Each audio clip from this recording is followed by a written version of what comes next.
So hi everyone, my name is Himanshu Sethi and today we are going to learn about HL7 connector. Okay. So the first thing starts with what is our today's agenda. So today we are going to understand first what is HL7, why do we need HL7 standards, and what all type of messages are available there. And afterwards we are going to see the practical implementation. So the first thing starts with what is HL7. So a little bit history about HL7. So it was being introduced and founded in 1987. Okay, and the full form of HL7 is Health Level 7, and it's an organization, standard organization, which provides some set of standards or rules or constraints to transfer healthcare and pharmaceutical data from one place to another. As we all know, we transfer our in our APIs, we transfer our encrypted data using base 64 encode. Likewise, we have some set of standards in HL7. Okay, moving forward. So a little bit more about this. This organization defines a set of standards for transport and communication of healthcare information, as I just told you now. Next thing is we have a specific connector for HL7 in our MuleSoft. Okay, in that connector what happens is we have two operations, read and write, so that whenever we are receiving any sort of HL7 message, we can read that and extract the information from it. Otherwise, if you want to send any information outside to any external source using that same standard, so we can write that message also. Okay, and it is being supported by basically 1600 members over 50 countries, and in healthcare domain it is widely used as in best practice. But why do we have standardized? We can only send out messages using PDF, images or text data. Why we have came across with this one? Reason being because what happens in in the other countries, transferring your information, healthcare information, is very sensitive in nature. Okay, whether it's your blood group, whether it's your anything, any blood test, any kind of test, it is very sensitive. And as well as consider two hospitals. Okay, one is Fortis, another one is any other hospital. So one doctor transfers the data to another doctor because let's say you are being a patient. Okay, you have visited doctor for any bone surgery or orthopedic surgery, something like that. So the doctor is not available in that respective hospital. So he refers to another hospital, go to that particular doctor and have your medical checkup. But before that, there is some prerequisites. There is some initial medical checkups that is being taken care in the first hospital. So how they transfer the data from one place to another? They use these standards. Now the point comes up, why they do use these standards? Because in current marketplace or in current situation, there are many instruments and equipments that understands HL7, so that whenever you import these messages into that machine will automatically read your data and just present in your screen. Okay, this person name is this, its blood group, what is its current status, if he already being treated or not, so what all things are there. So that is being taken care in this HL7 messages. Next thing is, so how this word came up and why it is particularly 7. It's not the version of actually the standards. It has been taken out using our OSI model. You all have studied networking. In that one we have an OSI model. Okay, so in that we have one layer called application layer. With that, keeping that in mind, we have named it as HL7, Health Level 7. Okay, moving forward. So there is another term in this whole HL7 thing is called FHIR. Okay, why do we need it and what is exactly FHIR?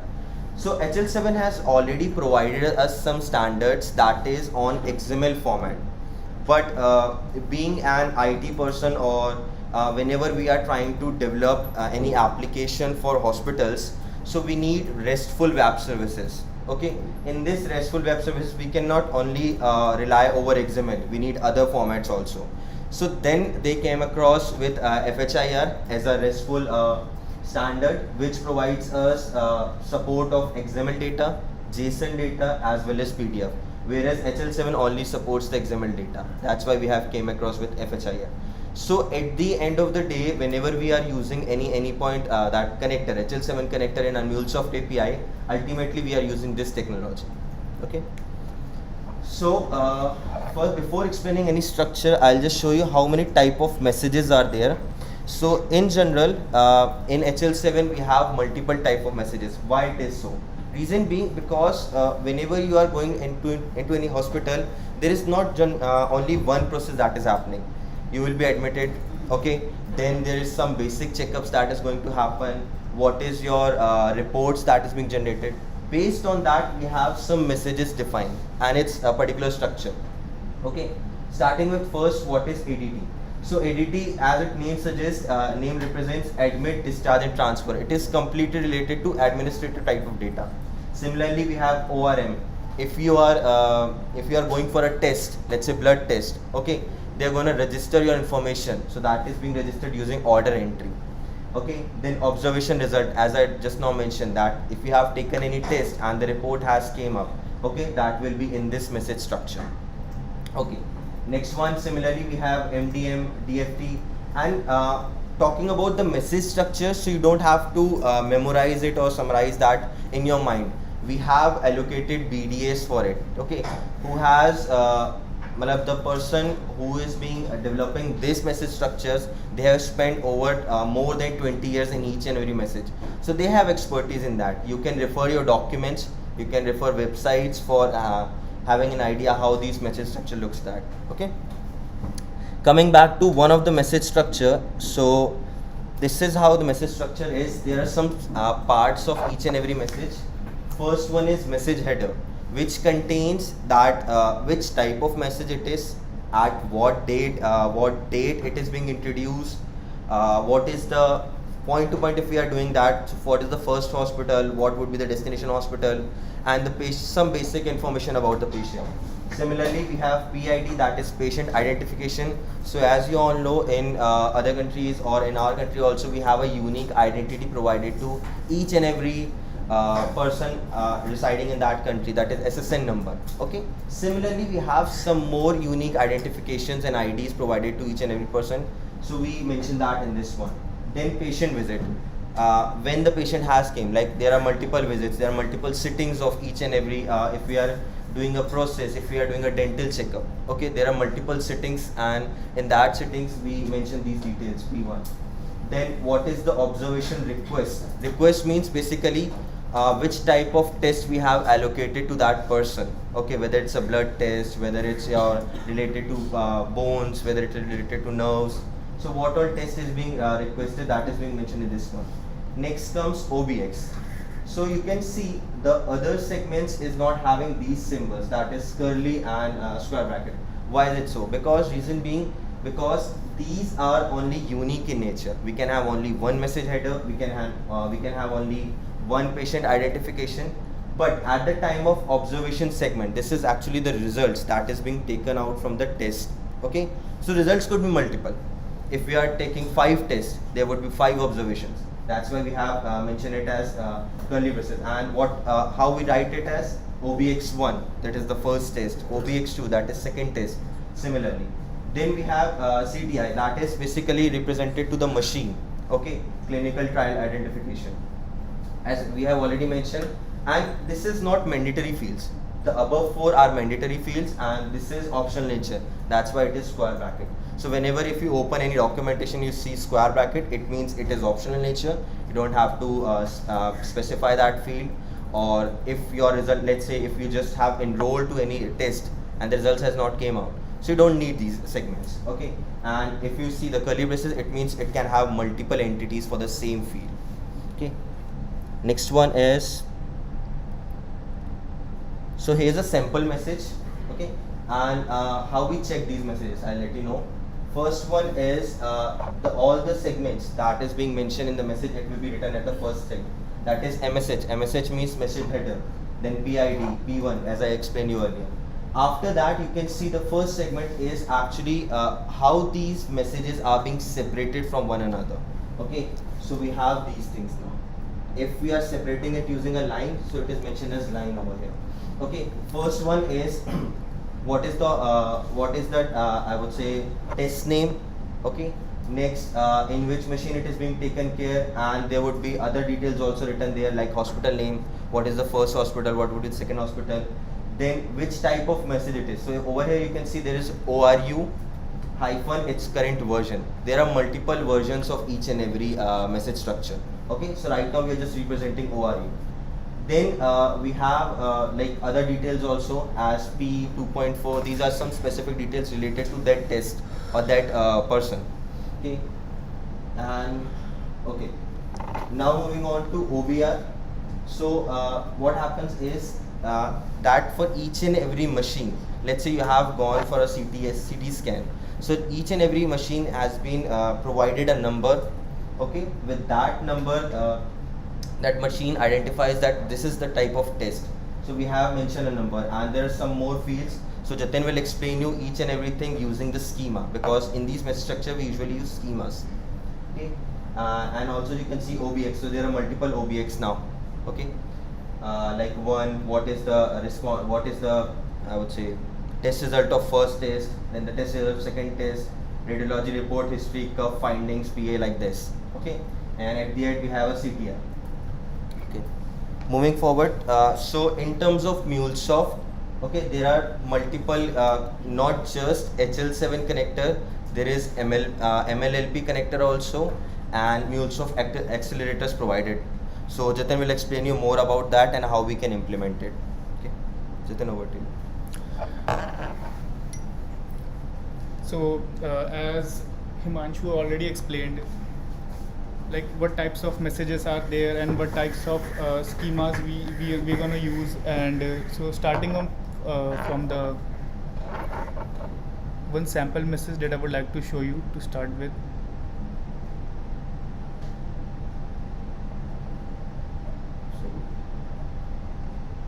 Yeah, so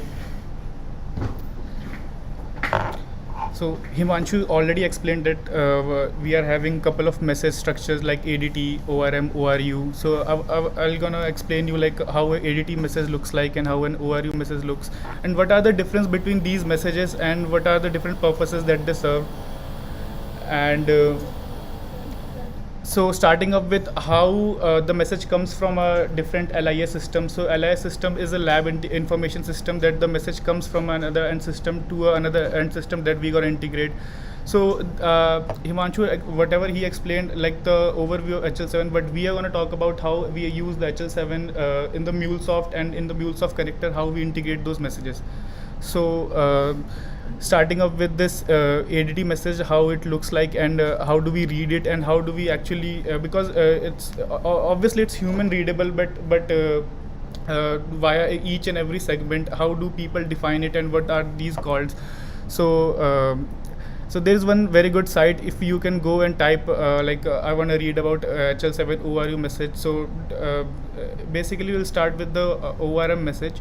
So what ORM message does is order entry message. So whenever a patient visits to a hospital, so it registers it the entry. I'll show you the message how it looks like. Yeah, so MSH stands for, already we told about the message header. It will be there, like the message header should be there. Every message has its header. And PID stands for patient ID. So whenever a patient visits to a hospital, it registers with its name, like the following is the name of the patient and the detail about the patient, like is a male or female, or the if we scroll it down, we can read it also, because we don't have to cram it, as far as Himanshu already told. Like we are only going to use it in the MuleSoft, and how we are going to integrate it, not on the basis of the things that we can cram it. So we can read it, and it also explains very well, like message header, patient identification, and patient additional demographics, patient visit, which hospital it visits, common order, observation request, and everything. So this details covers about the patient entry in the hospital. Moving on to the ORU. So it's like whenever you go in the hospital and you have a blood test. So after 1 or 2 days, or maybe nowadays you are getting your results after 2 hours, like what's your blood group and hemoglobin, everything that related to your blood group. So this message represents the observation result. So whatever observation is done by the doctor or the lab systems, so it will give you the results like what in the form of this message. So again, you'll be having your name and the ID details and everything.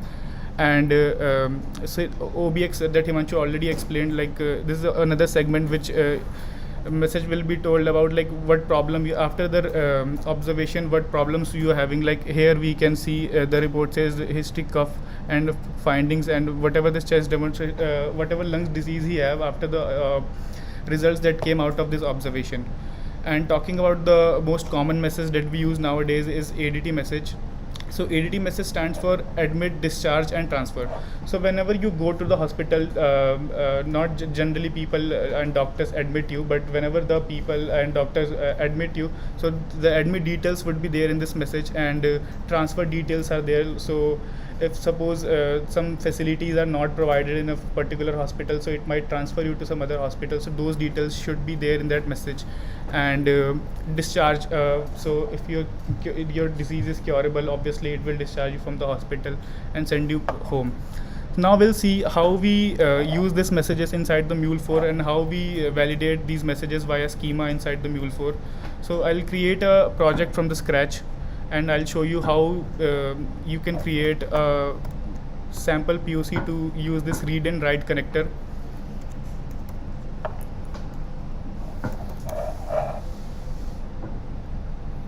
Till that, if till here, if anyone is having any doubt, you can ask.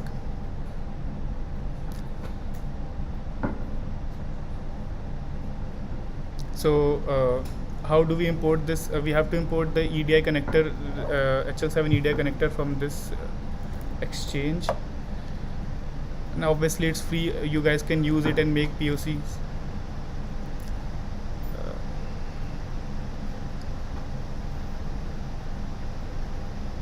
So this is our Mule Studio. I hope you guys are familiar with it, and you can go to Exchange and import this HL7 EDI connector.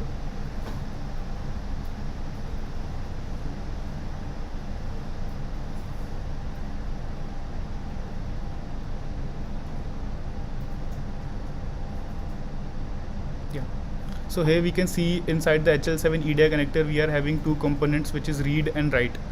So we are going to use the read connector, and we'll see if we send the HL7 message and we can get that message in the readable format, like we want to convert it into JSON. So we're going to do that.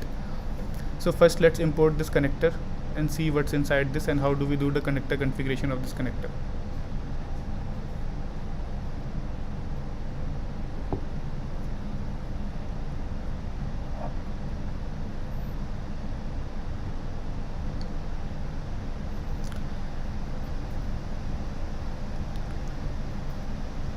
So when you'll go to this document, you'll see the edit inline option, and you can add the schemas inside this, but I'll not add it right now. First we'll visit to the schema, what schema does, and I'll explain you. There are two types of schemas as well, so I'll explain you that, then we'll configure this connector.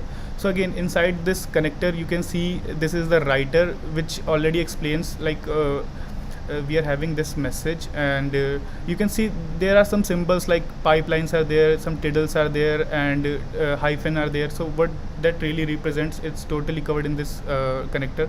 So this stands for the field separator, and the component separator is this one, and sub-component separator should be used as this, and repetition character. So I'll simultaneously I will give you the example as well, like what repetition character should be like this. So this tiddle is like if you see any repetition character in the message, the following example should be if we see any sample message, that would be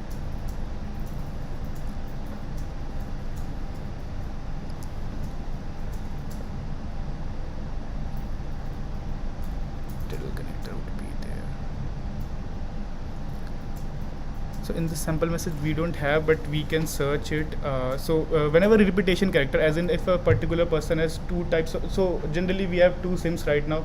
Everyone is using two SIM cards, so people are having multiple phone numbers these days. So to have the repetition character, like two phone numbers are using, so you can use this symbol and add one more phone number in patient identification. And this one is escape character. I'll show you the message if I have, then we can move forward with the this symbol. So now moving on to the schemas, how we configure this connector and how we're going to use the schemas. So I already told you there are two types of schemas that we have. One is the normal schema that is given by the HL7, and one is the lag schema. So the basic difference between these schema is in the normal schema we don't have to validate each and in the lag schema, we don't have to validate each and every field. Every field sended by the end system should be optional, but in the normal schema some fields that are mentioned in the schema should be optional. So here we're going to take example of let's see this ORU message will take a 2.4 version. So let's open this 2.4 in the ORU.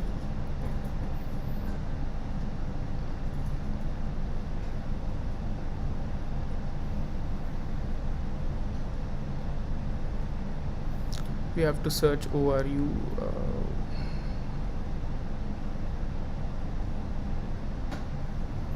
Yeah, so here we have our schema.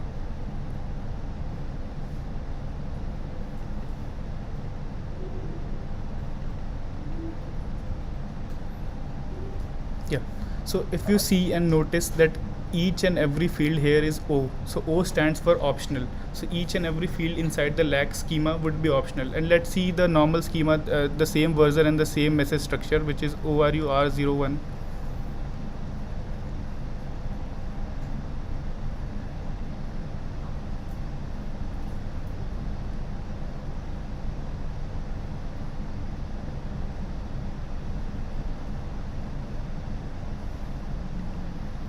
I've opened the same schema but with the normal and the lax one. So comparatively this schema has one or two mandatory fields as well. So this is the main difference between these two schemas. And now moving on to how we're going to use it inside the read connector and how do we configure it. So we're going to use the lax one because it's optional and we don't want to see any required field missing error over there. What you have to do is you have to do right click and you can just copy the qualified name and go inside the read connector, add configuration and document that I told you, edit inline, add the configuration, then add the schema here.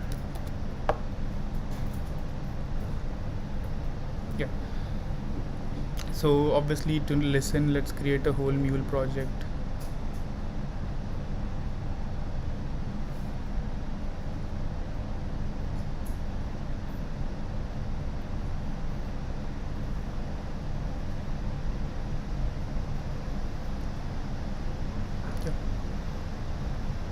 I'll quickly do the configuration for the listener.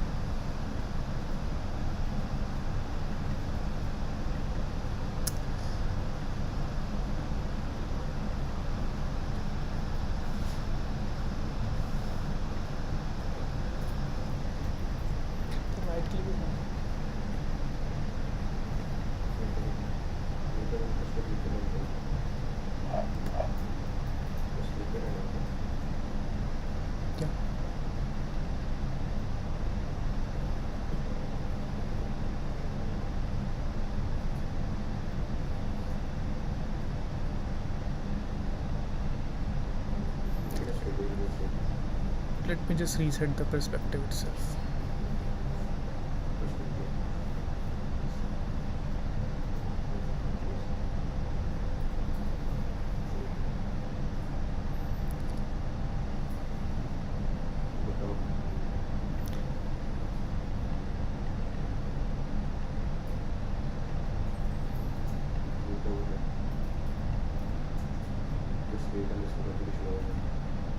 That's fine.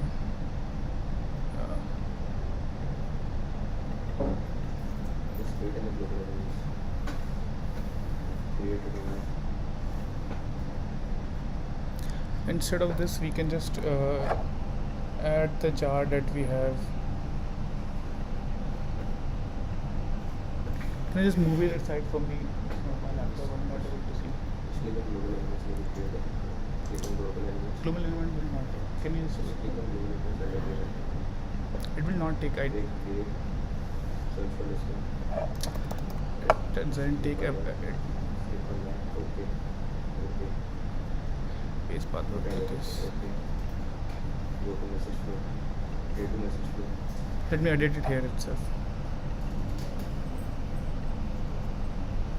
Let's see which one is the port. Everything is done.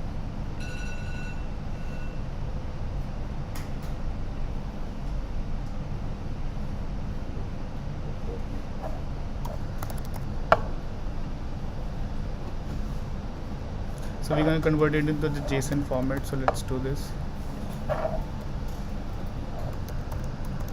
Whatever the payload we'll get, we'll convert it into this. Let's try to run this project. So in this POC, what we are doing is we are converting the this HL7 will take this as a payload in our Postman. Speak a bit louder. Yeah. Then a bit louder. So inside the Postman will send this request as a body. So this message is overview message. We are converting. So in this POC, I'll explain you again. So the message will come. It will get written by this HL7 read connector, and it will validate it through this schema, and then it will convert the message into the JSON format. So let's open the Postman and.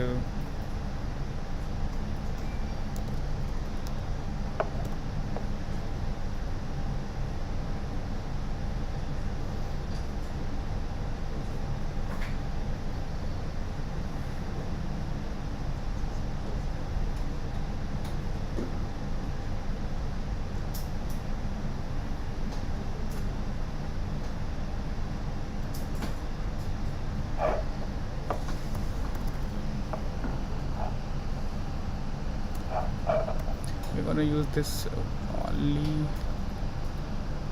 Let's edit this. Our port will be 8081, and the path we have set is test. Okay.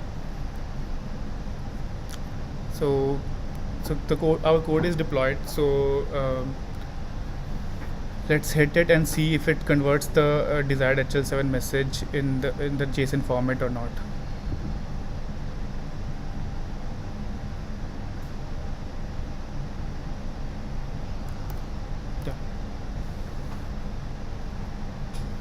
Yeah, so it converted into the JSON format, and you guys must be thinking like we are only explaining about the MSH on MSH only, but what's this MSH 20 16 11 stands for? And there are multiple values that got converted from this value to this value. So we will talk deep on this thing and understand the message, like how this message structure works. So yeah, here we are having this a website called HL7 definition.characteristics. So in this website we can just go and see what in each and every field stands for, and we can read deep about it. So I already mentioned that it's not like the things that you can cram. So you just have to use any particular documentation and read about a particular message header and what it stands for. So here we see MSH1 is a field separator. So field separator, and you can see the length of it that it's provided by the HL7 standards, and you can see the data type. And in the data type you can see that it's a string data or what kind of data, and then you can see the optionality. So optionality you can refer for the each and every MSH 1 2 3 4 5, so whatever the till I guess it's 21. So you can just refer it like it's required or it's optional. And one more thing I would like to show you, like it's not about like inside the Mule studio only you can go and convert those and read about those messages. So what we'll do is we'll use this HL7 inspector tool, and we'll just paste our message, whatever we use this message inside the Postman, and we can just read about it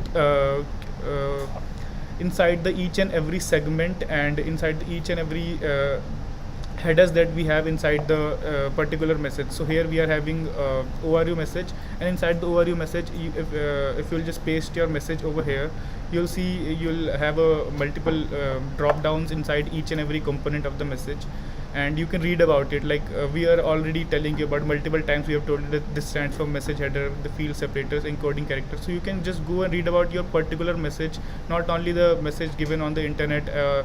So obviously this is the sample message that we found on the internet. We cannot get a patient's real-time data and show you. So you can just read about it in the drop-down. Instead of cramming each and every component every time, you can just go and paste this message and read about each and every component.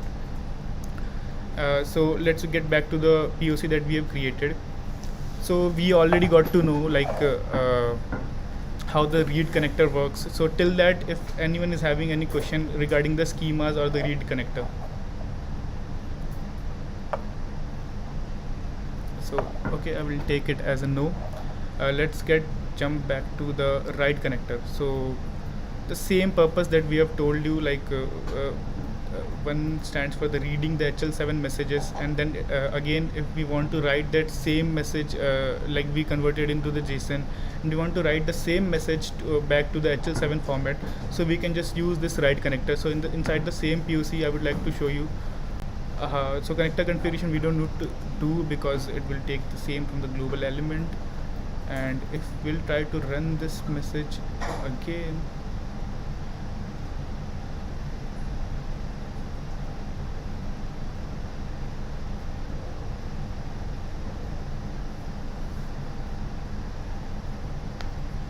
so the result would be what you guys are expecting. We are converting back to the HL7 message again. So instead of the pasting this message in the postman, so what we'll do is this message will get converted into this message. Then this message again, it will go back to this HL7 write connector. Then it will write the same message back to the HL7 text message that we already have. But in that case, it will not write each and everything that we have here, because we need to do the mapping accordingly. So you guys can do as per your project requirement, or this is just a POC that we are showing. It's not the actual message that we have. Okay, the code is deployed, so I'll just hit it inside the postman, and we'll see we are getting this message. So message header will be same for everything, so we don't need to map in. So the rest of the fields we have to map according to the write connector that we have. So yeah, this is the work of the write connector that we do. So again, if you see here, there's an error column. Let's run the POC again, and we'll see the write connector once again, and I'll show you the difference between normal schema and lag schema using the POC itself that we have created. So let's just delete this HL7 write connector, and this time we are gonna use okay, let's just run this one more time, and we'll see the message structure for the read connector one more time. Then we can compare it with the normal schema and the lag schema that we have.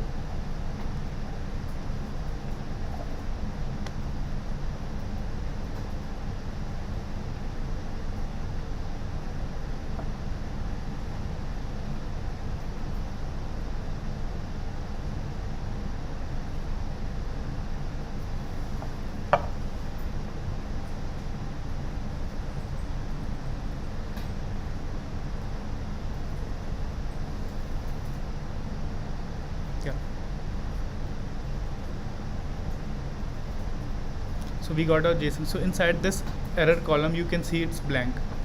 So and why you wonder it's blank? Because in the lag schema, there is no validation that I already told about.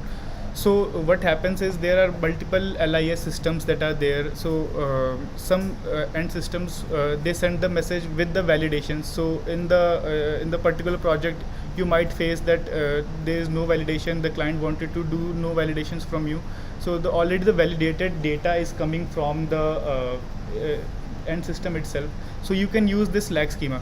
But if there is no validated data coming from the end system, so what you can do is you can use the normal schema to validate each and every field, and you can edit that schema and validate each and every field that you wanted. So let's just use the normal schema, and I'll show you like whatever the required field, it will say that it's missing or not. So let's get to 2.4 and ORU 10.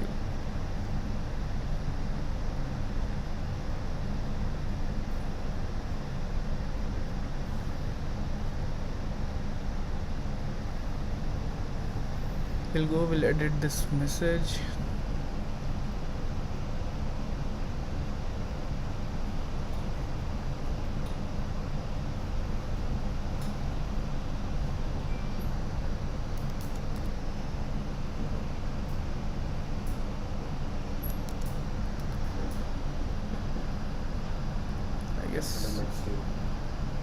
I guess I copied again the lag schema itself.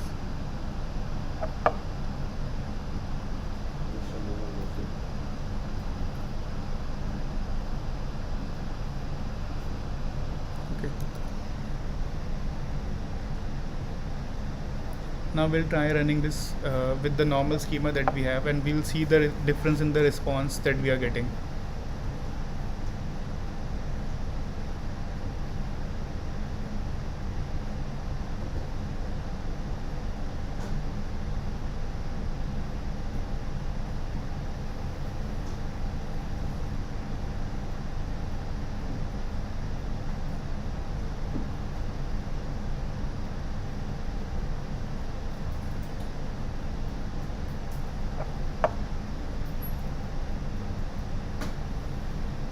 So till here, if anyone is having any question, I'm repeating again, you can ask. We are happy to answer that question. Okay, so why did it failed?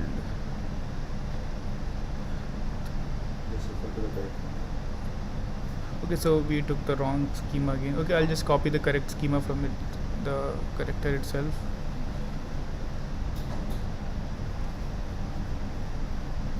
So this was the lag schema that we have copied.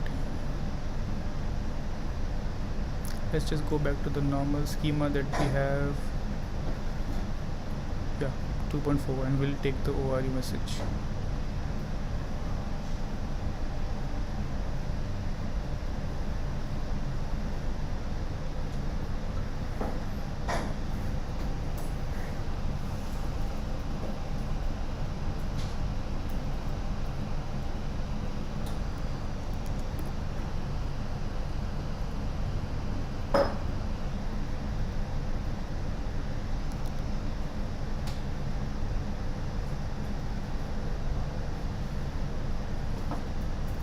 Till the time it is getting deployed, can anyone tell me which schema has validation and which does not have?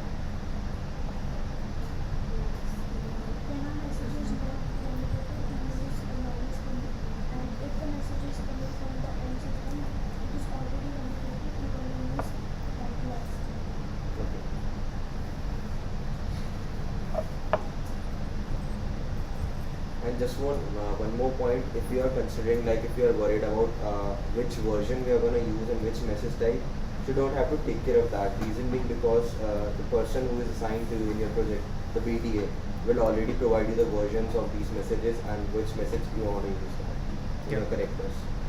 And to see which message we are using, I'll explain you the message. So here you can see the 2.4 version is there, and what type of message is there, which is ORUR01. So you can just directly go to this thing that we are going to use this schema. So our code is deployed. Let's get back to the Postman and we'll try hitting this.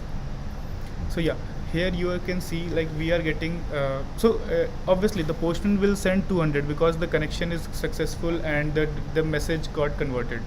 But you can see the message starts from here. You are getting error inside these two fields. So it says missing field, missing required field.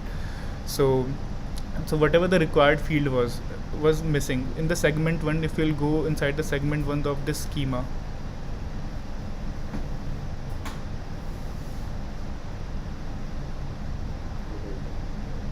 this it's already opened. Yeah, so PID, which is segment 1 from the schema, is mandatory. So if we'll not send the mandatory field, it will show that the required field that we have is missing. So I guess it's pretty much clear how we use read and write connector inside the Mule, and what are the use of this messages. And I already explained you about this thing, like you can go this website to refer to study about each and every component and segments that we have, and the basic difference between ORM and ORU messages and ADT messages that we have. So there are lot number of messages that we have, but in the single session we cannot explain you about each and every message that we have. You can go and study some documentation about the messages that we already have, but here we have already shown you 2 or 3 types of messages and the difference between those messages and how we integrate these messages inside the Mule Studio.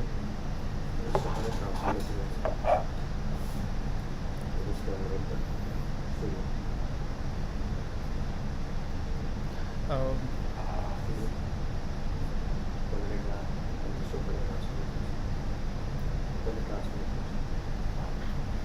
Yeah, see one more thing, as we have mentioned in the connector specification, what is the schema. So at the right hand side, if you want to transform your message, if you want to create a HL7 message using a JSON, you can simply drag and drop these from the metadata and you can get an idea. You don't need to memorize that too. Exactly. This can install it too. Just increase the width. Just increase the width of metadata. Not this one, that. 1 second.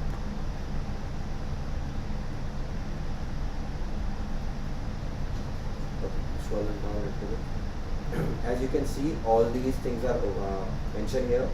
And one more thing, that it will also represents the data type and whether the field is optional or not. So you can see there is a question mark, it means the field is optional, and you can just drag and drop and it will show you.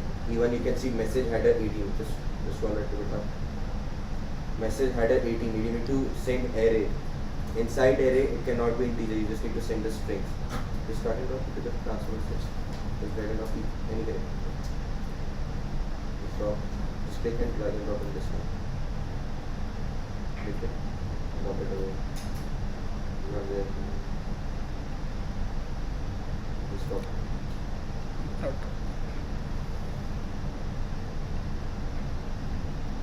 You have to remove the payload and just add value basis. Remove the payload and now try to drop.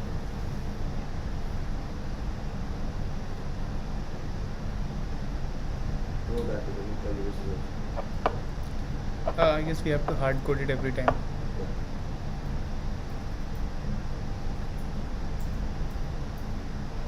So we have to hard code it every time.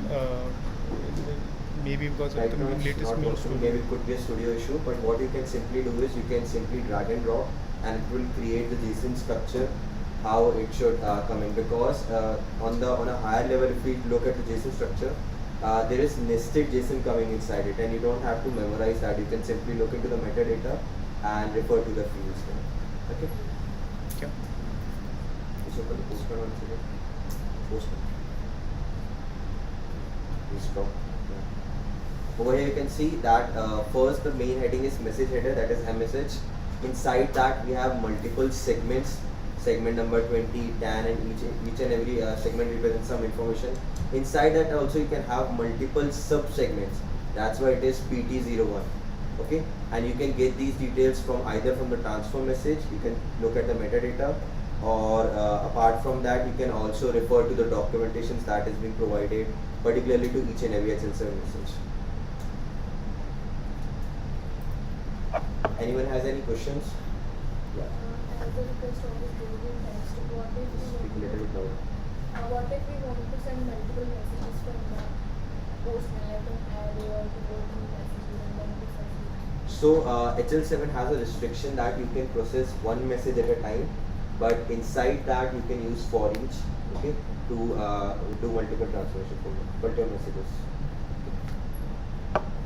But it can only process one message at a time. Either it can read one message or it can write one message. Anyone else has any doubt? Any questions?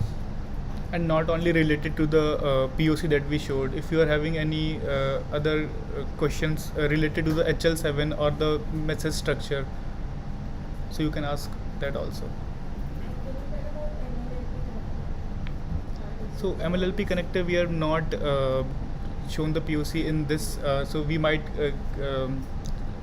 create a other session for that. So we are not cover the so many things inside the single session, and so we'll use some other session to show the MLLPs.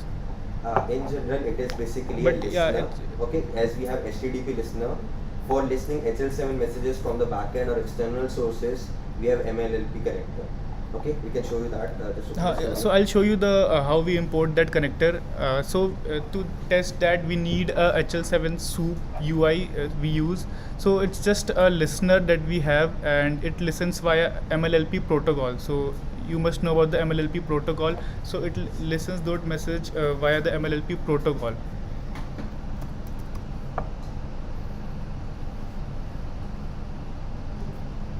So here we have HL7 MLLP.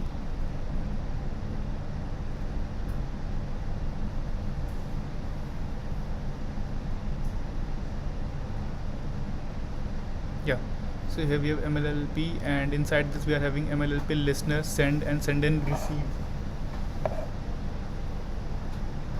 So you can just go to Exchange once again and import this MLLP in your Mule palette, and you can use that using the HL7 soup that I told you. So we might create one more session and explain you deep about this as well. Other than that, anyone's having any question?